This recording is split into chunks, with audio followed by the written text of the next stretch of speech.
Welcome back to Mike's Bikes. We're here again today with the Tiger 800 XCA 2016 model. It's my own bike, and just having a chat about what I like and don't like about it as a base level bike that I compare most others to, because this is the one that I spend all the hours on. We're going to have a look at highway riding today. Highway riding, big rides. I've been around Europe on this bike, two's up, camping gear. I've done a lot of miles on it. It's up to 30,000 miles now, and yeah, I mean, I love it. I get on with it really well, but there's goods and bads about everything. So we're going to have a chat about some of that. Come along for a ride with us. Well, I don't want to state the obvious, but we're on the motorbike now, and we're heading, well, we're near Moxtay. We're heading over for the A12, and I just want to get on dual carriageway for a little bit. It's fairly busy on the A12 heading north, so we'll go up, do a little bit of filtering probably that everyone will tell me off for, but nonetheless, that's how I ride.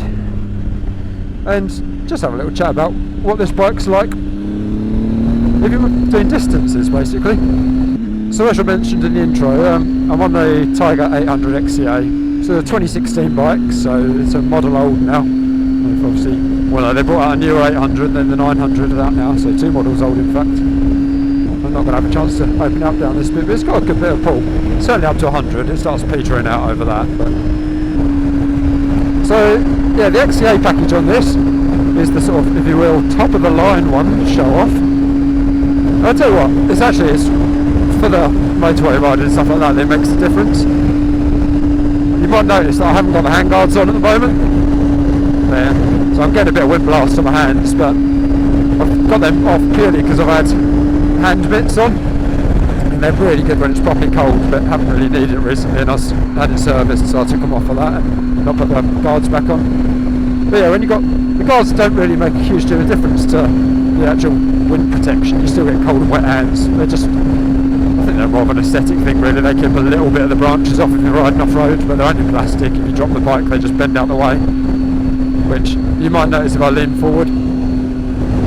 I've got aftermarket shorty grips on there, and that's because every time I've dropped this bike, and it's been 2 or 3 times, it's snapped the levers. But the shorty levers are really good actually, and it lands on the handlebars rather than snapping the lever, which makes it a bit easier to get home. Yeah, I've got the heater grips on, they're really good on this, and this model came with a heated seat, and I've never had a bike with a heated seat before. And to be honest, I just didn't see the point. It's like, what's the point of keeping your bum warm? You're going to be wrapped up anyway. But when you're sitting there on long cold rides, it actually makes a really big difference. Just that little bit of extra heat in your bum, you know, it keeps your legs and your core a bit warmer. You know, I probably only use it 20-30 days a year, maybe a bit more than that. It's there, so I use it, but yeah, it does make a difference. I probably wouldn't, I don't know how much it costs to have it. If it was like 500-600 quid extra, I probably wouldn't pay it, but I'm glad this package came with it and I use it. You probably will have seen from the walk round as well that I've got the old sheepskin rug on the seat. Again, mostly aesthetic, makes it easy to pick the bike out of a crowd. Always gets people talking about it, wherever you park, and come up and, oh, where did you get that? Is that a real sheep? Oh, you've got a dead animal on your bike. It literally came from Berry Market, from a woman there that sells sheepskin rugs for houses, and I picked one up, and there's about 60 quid that looked about the right size and shape for a bike. I haven't cut it down, I haven't done anything to it, I just put it on and put a couple of straps over it. I've got to say, the only thing really, there's minor niggles here and there with this bike, the only thing that would really tempt me to chop it in for something else is I'd like a little bit more power out of it. I mean, this gives you plenty, and I've been thrashing around with sports bikes and it'll keep up with them on the little roads. It won't on like above 100 mile an hour roads, but up to 80 mile an hour roads this will barely keep up. And you know, it's not too big and cumbersome for taking off road and things like that. It is a big old bike, and we'll look at that in a separate video, but yeah, it's not too powerful and too out of control to be riding in mud. But yeah, I'd like maybe a little bit more on big roads like this, just so it's sitting lower in the rev range really. You notice it massively with the fuel consumption on this. But if you set at 60-65 mile an hour, it will be doing, you know, 50 odd miles per gallon. If you hypothetically was to be sitting at 85 mile an hour, maybe you're in Europe or something, you're going to be dropping that down to 30-35 miles a gallon. That extra 20 mile an hour makes a huge difference on this bike. And yeah, it just feels like 6th gear could be a little bit taller. So I guess the other big things for taken into consideration for distance. Wind and weather protection is pretty shocking on this bike, I'm not going to lie. I've got the adjustable screen from Triumph on here, I got that as an option when I got the bike. I convinced them to throw it in as part of the deal. And it's good, but you know, you adjust it once and never adjust it again, because you've actually got to play with the dials on it to adjust it. You can't do it automatically or anything. And I've got it set on the highest because I'm 6'3". I've set it there, went, that's pretty good. Haven't touched it in the 5 years since. But yeah, the screen does a reasonable job, keeps your body dry and that, your chest dry a little bit. You've got absolutely no protection on your legs or shins here at all. In fact, the entire design of the bike seems to be built around throwing water in your shins. You know, it doesn't have to be raining, you can just be riding on mildly damp roads and your knee down to your boots are getting drenched. Not the end of the world, it's not a pan-European or a gold ring, it's not what it's meant to be.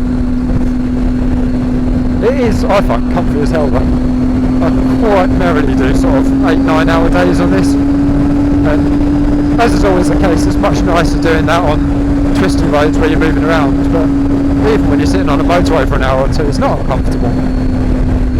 You move your legs around, you can stretch, you can sit back on the seat, sit forward on the seat.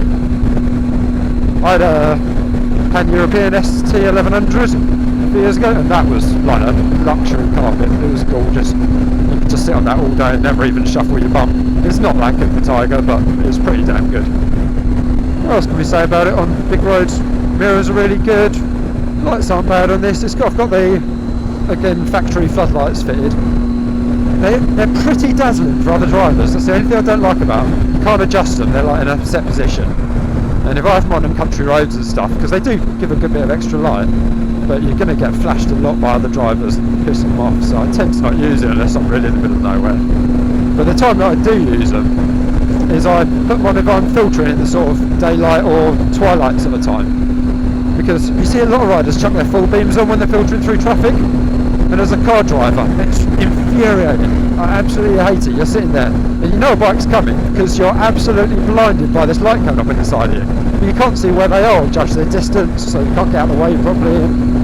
I know the argument, you know, it's better to be seen than not and all that, but if you're just blinding people, it's not really doing anyone any favours. Whereas the floodlights on this are quite good. They're bright enough to catch people's eye, but without having that full beam in their mirrors effect. So one of the other things that I wanted to cover, and we're going to come off this road in a minute, but we'll probably head back again. Yeah, one of the other things I wanted to go, Two's Up. It's a really nice bike for Two's Up actually. I've got the twin pannier set on this and the top box. And yeah, I've been away camping. I've got a tank bag that goes on here as well, and I really recommend these Triumph tank protectors and the bag that goes on it. They're a nice bit of kit. It's going to come off here and turn around. Yeah, when you're 2 up on this, fully loaded, it handles it really well. When I first got this, like a couple of months into getting it, I had to play with the suspension to try and get it how I wanted it. And I'm no suspension guru or whatever, but I come from a mountain bike racing background, so I've got a bit of an idea about what I want suspension to do. And one of the first things I discovered is I put my girlfriend on the back of this with a bit of luggage, and we were doing a long run, so I was like, okay, I'll crank the suspension up. So I put the rear suspension to Pillion settings, put the front up as well, did the ride, it was all great and fine, came back, went for another ride afterwards, and went, that is so much better. It made the bike feel sportier, firmer, handle better through corners, didn't ruin the ride. So yeah, that's absolute top bit of advice if you do ride one of these, is put the suspension onto, crank it up to Pillion settings, they're all in the manual, and leave it there for solo riding. It really improves how the bike rides. It's also got a really good little feature on this bike. I'm not sure if I can see it down there, but just under the clocks down there, there's a little switch that when you put a pillion on the back, flick that switch and it drops the headlight, so you're not dazzling riders when you've got more weight on the back of it. But yeah, the point of this was it's actually a really nice bike for covering distance on. You can get a hell of a lot of gear in the two panniers and the top box, and with a pillion on as well, it still rides pretty nicely. Obviously it's a little bit light. I don't like it in the wet. If you're riding with a pillion on in the wet, I'm not a big fan of it, just because you don't trust the front wheel that much and you've got someone else's life in your hands. So I'm going to sign off on this